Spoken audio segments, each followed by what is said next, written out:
I often ask salespeople, when you walk out of a call or a meeting, a sales meeting, how do you follow up?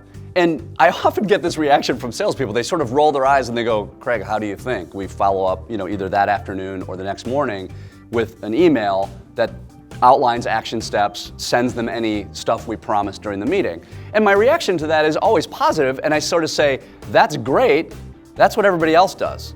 Everybody in the world follows up with email. Email is the go-to productivity tool to follow up a sales meeting. Nothing wrong with that, until there is. 99% of salespeople, in my judgment, don't follow up properly. They don't follow what I call following your shot, like a basketball. They don't follow their shot. What we need to do to follow up properly is go above and beyond. We need to create distinction. We need to create difference between ourselves and every other person that customer is meeting with that day or week. And when you think about it that way, I think that starts to trigger some insights. So if my customer, my prospect, is going to be meeting with 30 people this week, both internal and external people, and I'm only one of those, what can I do in my follow-up that sets me apart? And I'm not suggesting you do this every time, but you do it more than you think. Every single one of those 30 is going to send the follow-up email, including me. I'll do that too. It's a rite of passage. It's a price of entry. Of course you have to do that. But if I'm listening closely to that person in the meeting or in the call, and I'm hearing things that he or she cares about, and they can be life things, where they went to school, what their kids' names are, what they read, that kind of life stuff.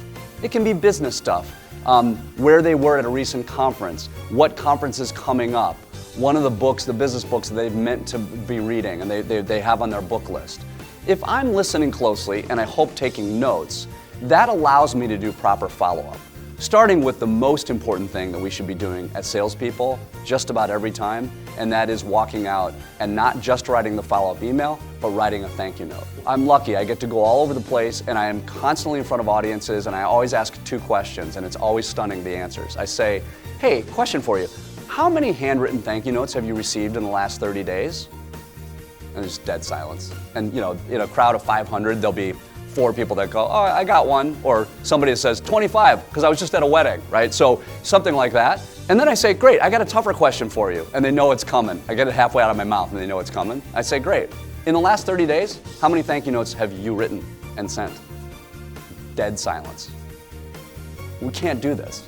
One of the things we have to do is we have to go above and beyond, and it starts with writing a handwritten thank you note.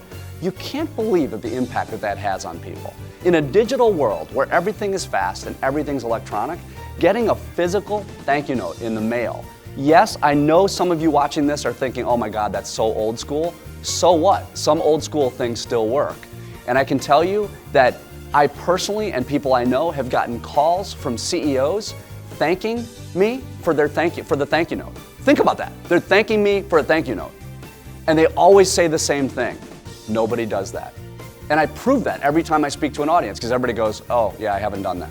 We have to do these things. So a written thank you note, listening for these little things, these little cues, and being a good listener, what I think Mark Twain called a first-class noticer. Writers and salespeople are first-class noticers. We notice things.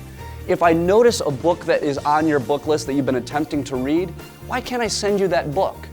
Or a bottle of wine that you mentioned that you had in Napa Valley that you just loved. If I'm really good, I'll write that down and send you a bottle of wine.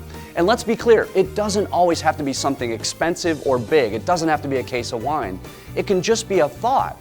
If next time I roll into that meeting and I mention the name of your kid, that has a huge emotional impact on people because I've listened and I've noticed and I've cared enough to say it.